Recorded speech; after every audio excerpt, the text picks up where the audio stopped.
อกาสครับ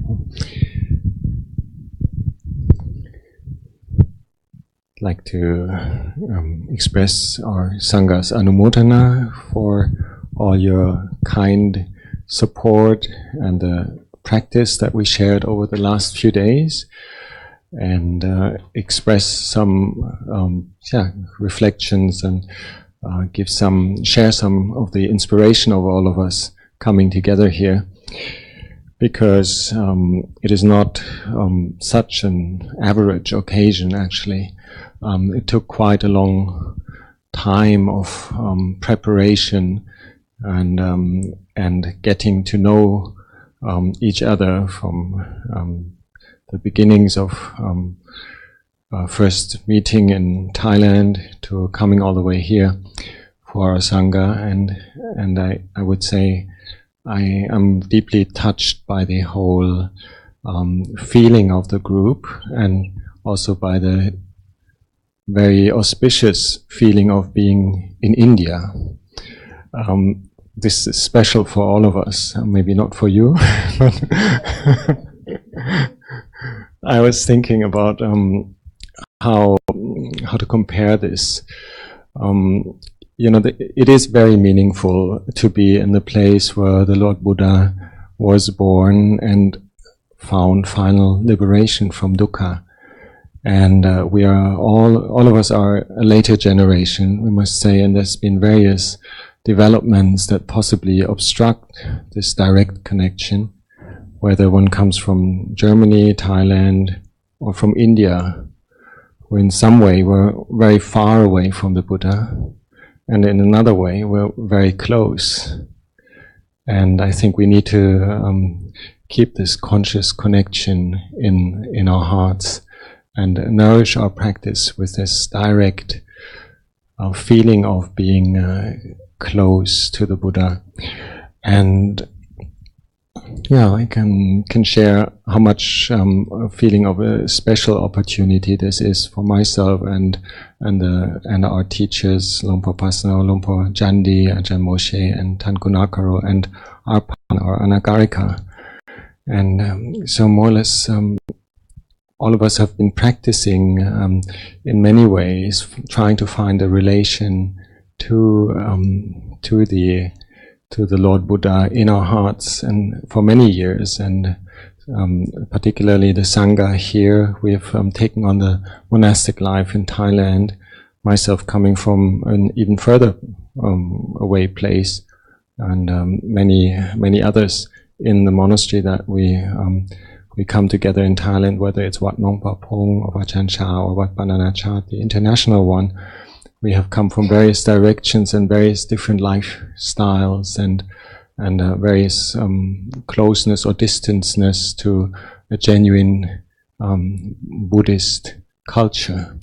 And we all found something in this very teachings, and particularly in the monastic setting, that Luang Por Chah, Luang Por Sumedho were confident enough to take on and bring to life in a way that is apparent for us coming to see it from outside, and gradually getting into what is this monastic life, what is this monastery, what is this being a monk, what is this being a Buddhist, and gradually it nourishes our faith more and more. And I personally wouldn't have expected to be able to go back to the heartland of the Buddha's sasana. I think when I first got the chance to go to India, I was in robes maybe for 2-3 years, and we had the chance to go on pilgrimage, and with Ajahn Jayasaro, who was so kind to take a few junior monks along on his trip. So I had done part of my homework as a young monk, and learned all the chanting and all the various etiquettes like we do, similarly to all of us learning how to keep the form and practice according to the rites and rituals, one can say, or the sasana piti, the forms, the ceremonies, and also the words of the Buddha we have memorized, for example, in the chanting, and we have done our homework in trying to educate ourselves in what does it mean to be a Buddhist, what does it mean to practice Buddha Dharma. And so when I had had the chance to be with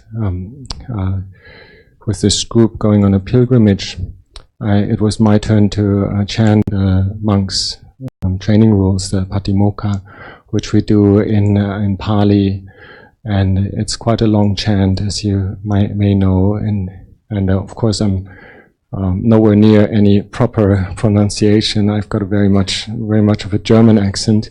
Many of us may have a Thai accent. Some of us have a Lao accent because our monastery is located close to the Lao border, and so we don't.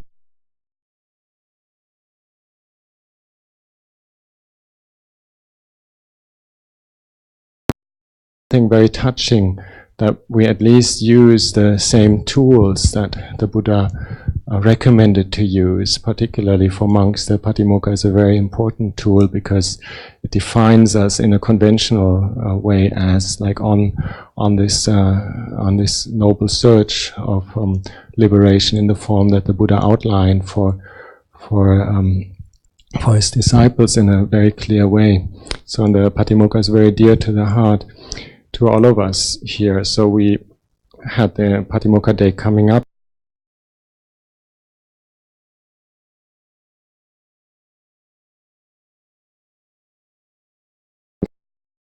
And my duty was to chant the Patimokkha on the next day when we went down to Sanchi, which already thinking about it, again, my hair stands on end. I would have never expected this, taking on the ropes as a young German guy looking for peace of mind, and then I was rehearsing, like I'm trying to brush up my memory after all the excitement and all the sitting there under the Bodhi tree and without any concerns. I was trying to do my homework in a conventional sense. It's quite a thing to really do a recitation without stuttering or without losing the plot. It's quite a long feat of, I would say, concentration as well, and letting go at the same time. It's a funny mixture, how to make a recitation like this.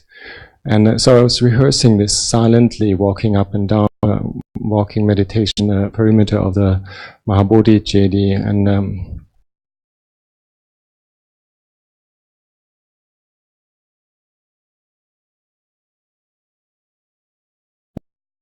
kind of curious about what is he doing and what am I doing. And for some reason we didn't exchange any words or so, but there was this feeling of if he knew like what kind of words I was trying to rehearse right now, wouldn't that be cool to have an exchange? And yeah, like for us, like Tibetan monks, they're just like the Indian people. They live in the Himalayas. The Buddha was born on the foot of the Himalayas. He's somebody who's like the real thing. He's kind of a maybe possibly even the Sakyan clan or some, you know, like in my imagination, I felt like envying somebody who's born right there in India, in the Himalayas, and I was there trying to do it by the ceremonies, by the template, by the tools, and I thought that would be interesting to have this exchange, or it would be maybe even inspiring for him to know that, like, there's this guy that looks like a Westerner. He's actually reciting the words of the Buddha that kind of outline our whole endeavor of becoming monks together.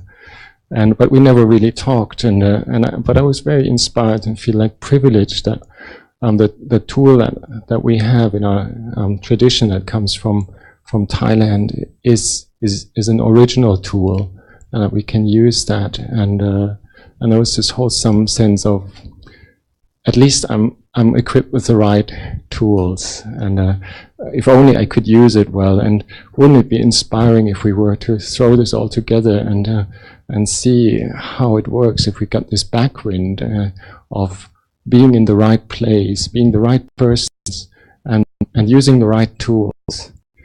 And still it's a dream to somehow work on this fascination with we all have this connection to the Buddha, and we all have these tools.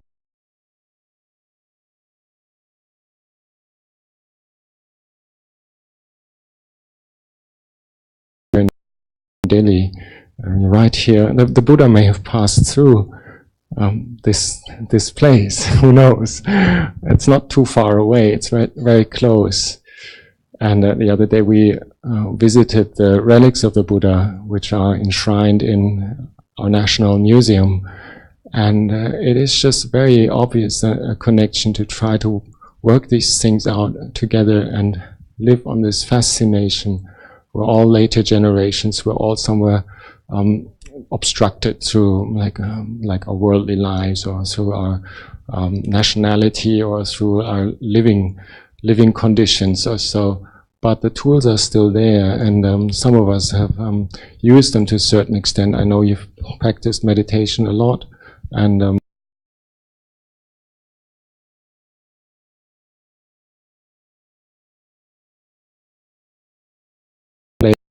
place to reside as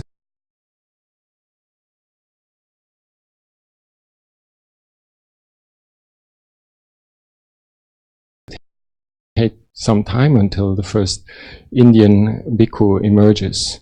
But it's a bit of a dream to share this, and it's also not only the monks or the particular bhikkhu that goes forth then, but it could also be the very inspiring, touching opening up of this connection for everybody that's in the monastery, everybody who's meditating there, and everybody who's participating and sharing this this joint venture of making the using the original Buddha's tools in a very close, direct way to the Buddha, which I think all of us are uplifted by and are nourished by. And this is more than our private struggles of the meditation, whether we should use this and that object, whether we should swap postures, or whether we should kind of think about these technical terms or so. It's more coming from the heart. There's something very archaic and intuitively touching about the fact that we're in India, in the land of the Buddha. And I just like to express my anumodana for making this happen, and for joining our efforts here from various different directions, different places, different lives and lifestyles, and trying to bring it back to the original tools, which of course nobody really knows. My Patimokkha chanting at that time was definitely a German accent, as I said, and we'll bring in some of the Thai accents, and I'm very fascinated to hear the Hindi accents in the chanting. So if we throw it all together and live from this faith that is not conditioned by the particulars, but like nourished from the heart and from the direct connection to what all of us understand and explore and feel that the Buddha was teaching, I think we can make something very beautiful appear in this group, in this location, and possibly in the future in a monastery somewhere in India. So this is not meant to rush it or to say it has to happen or so, but it's just a real fascination and a real source of faith for myself, and I know for Luang Por Passano, Luang Por Jundee, Ajahn Moshe, and Tankunakaro as well. And so far the feedback I got from the international sangha, starting in new monasteries, many of us are skeptical. Many of us say, "Come on, Kevali, you got enough to do. Who's going to do this?" And yeah, like if it was somewhere we have like monasteries all over the world already, like in various attempts to kind of make the Dhamma happen in these various areas, and one could say, no, that's too much now. And but for India, I haven't heard a single one saying, no, don't do this now. Everyone says, oh, let's see. Interesting. I think we have this shared faith and connection, and let's nourish it. And it also means to to learn how to use the tools together. And I see this coming together here. We've kind of like benefited very much from Luang Por Passano's and Luang Por Jundee's experience and how to use the tools of practicing the Dhamma directly in a more say a broad way than a particular technique, and there's much to be said about how to integrate it in our life here in present day India, here in present day Delhi, and it's just the beginning of learning to use the tools, whether one is monastic or whether one is a lay person, whether one is like in a say center or outside on the in town. There's lots to learn and to explore, but we're making the beginnings and we're sharing and trying to nourish it from this common faith. And the wholehearted wish and anumodana for all our efforts in with all the contributions that so far have been made, and I feel have come to a very nice preliminary conclusion. And with this, like, this is the last full day today. We're still here a lot, but I just like to say already that I think it is very auspicious, and like to express again our wholehearted blessing and wish to make this flourish and grow for the benefit of all of us. And a monastery in the future, we know, is just a place for so many different people. And like you have in Wat Pah Nanachat, for example, you have people from the marketplace or from the paddy fields, and then you have got people from Bangkok, from abroad. You've got some of the most wealthy people and some of the people that live directly from what they plant with their hands. In the monastery, there's school kids, there's old people. So I hope that everybody can find a place in the future development of our group here, the Aranya Vihara Trust, and Anumodana.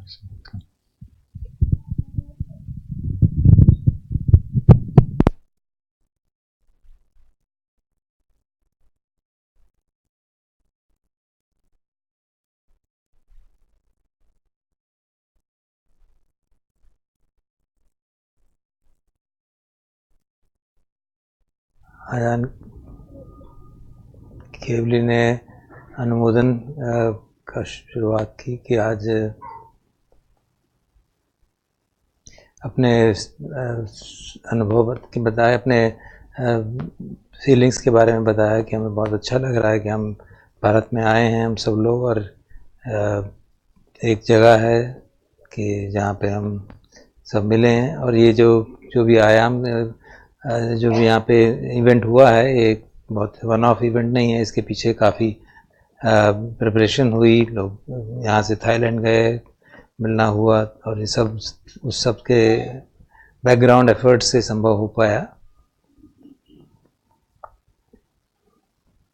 और हम सब के लिए बहुत महत्व की बात यह है कि हम ऐसे स्थान पे आए हैं जहाँ भगवान बुद्ध रहे थे, और यहाँ आके ऐसा महसूस होता है कि इस देश में आके कि हम भगवान बुद्ध के काफ़ी नज़दीक हैं। और हम सब लोग लुंग पोर प्रसन्नो, लुंग पोर जुंदी, अजान केवली, अजान मोशे, वेनरेबल गुनाकारो और नागारिका अर्पण, हम सब लोग बहुत प्रसन्न हैं कि यहाँ हम आ पाए। और इस तरह से ये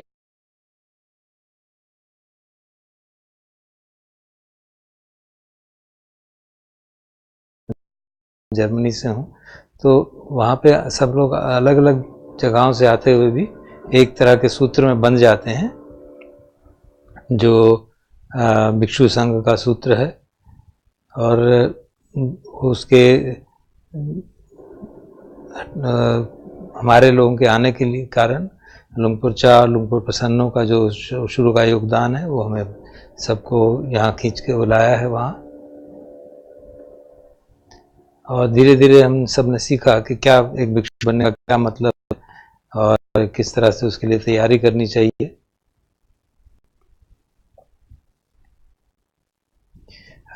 कई उसके आयाम हैं। एक आयाम ये भी है कि किस तरह से जो नियम हैं हमारे भिक्षु संघ के, उनको फॉलो किया जाए। क्या उसकी प्रायोरिटीज़ हैं। तो अपना उदाहरण देते हुए बता रहे हैं कि जब मैं अभी यंग मॉन्क था, 2-3 साल पहले ही, 2-3 साल ही हुए थे मुझे, तब अजान जयसारो के साथ एक पिलग्रिमेज का मौका मिला था। उन्होंने मुझे अपने साथ लिया था भारत की जो धर्म यात्रा के लिए, और उसकी तैयारी के रूप में हमने सारे चैंटिंग्स और एटिकेट, सारे प्रतिमोखा ठीक से पढ़ा, सब उसकी तैयारी की और याद किया उन सबको। तो बेसिक उद्देश्य था कि क्या हम एक बड़े ग्रुप के साथ आ रहे हैं, और मुझे यही था कि मुझे यहाँ इतने सब लोगों के सामने प्रतिमोख का चैंटिंग करनी होगी, उसकी तैयारी करनी होगी, और मेरा एक्सेंट शुद्ध है कि नहीं है। मेरा तो जर्मन एक्सेंट जैसा है, कई लोगों का थाई का एक्सेंट होता है, कई जो, क्योंकि हम लाओस के बॉर्डर पे हैं, कईयों का लाओ का एक्सेंट है। तो हम ये नहीं कह रहे कि यही ओरिजिनल तरीका है चुनने का, लेकिन ये टूल हमारे वही हैं जो भगवान बुद्ध ने दिए थे, और इसी बात से मन में बहुत मोह जागता है। हम सब लोग एक नोबल सर्च के लिए यहाँ आए हैं, एक मुक्ति के लिए, दुख मुक्ति के लिए आए हैं, और जो भी टूल्स भगवान ने दिए हैं वो हमको बहुत प्रिय हैं। प्रतिमोखा जैसे एक है, वो बहुत प्रिय है। और हम उस ट्रिप के दौरान, मेरा चांस तब आया जब हम सांची पहुँचे थे, वहाँ पे मुझे प्रतिमोख करने का अवसर था। जब मैं वहाँ पहुँचा था तो मैंने देखा कि एक तिब्बतन मॉन्क भी वहाँ पे अपने जो प्रोस्ट्रेशंस वो करते हैं वो कर रहे थे। तो उसको देख के भी मन में बड़ा मोह जागा कि ये लोग, ये तिब्बत के हैं, हिमालय के रीजन के हैं, और भगवान बुद्ध भी हिमालय की घाटी में ही पैदा हुए थे। तो हालांकि हम लोगों में आपस में कोई बातचीत नहीं हुई, लेकिन बहुत अच्छी फीलिंग्स रही मेरी उनके प्रति, और कि ये भी उसी प्रदेश के हैं जहाँ भगवान, उसी एरिया के हैं जहाँ भगवान बुद्ध हुए थे, और वो अपनी सेरेमनीज कर रहे हैं, अपनी चैंटिंग कर रहे हैं। मेरे मन में आया था कि हम उनसे बताएं कि मैं एक वेस्टर्नर हूँ और फिर भी वही मार्ग फॉलो कर रहा हूँ जो भगवान बुद्ध का है, जो वो फॉलो कर रहे हैं। सिर्फ इस विचार के ही मन में इतना मोह जागा था कि जो भी हम काम कर रहे हैं वही है जो भगवान बुद्ध ने शिक्षा दी है, वही ओरिजिनल टूल्स हैं।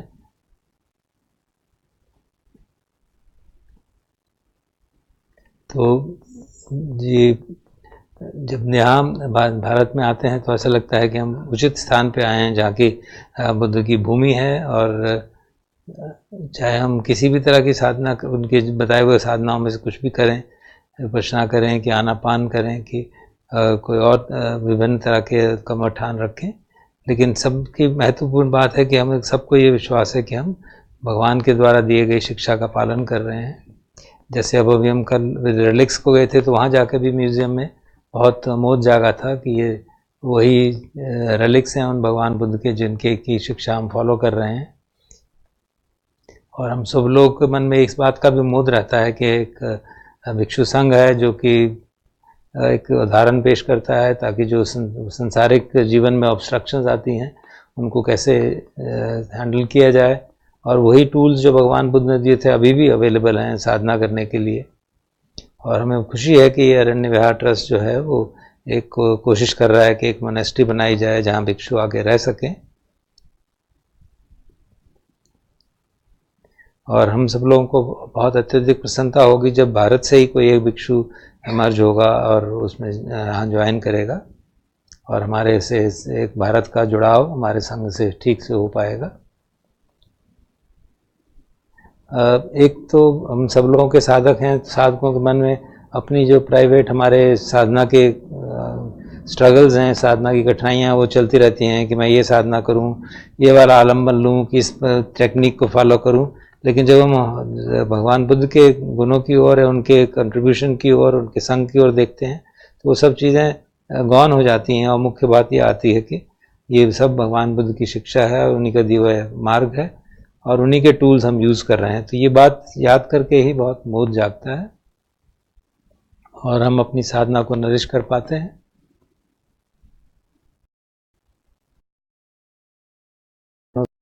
से लुंग पोर जुंदी से, अजान मोशु से, कि हम सब बहुत प्रसन्न हैं यहाँ आके आपका भगवान के प्रति श्रद्धा देके और ये धर्म संवेग देके। तो ऐसा हम आशा करते हैं इस सब को देख के कि एक मोनेस्ट्री विल टेक शेप.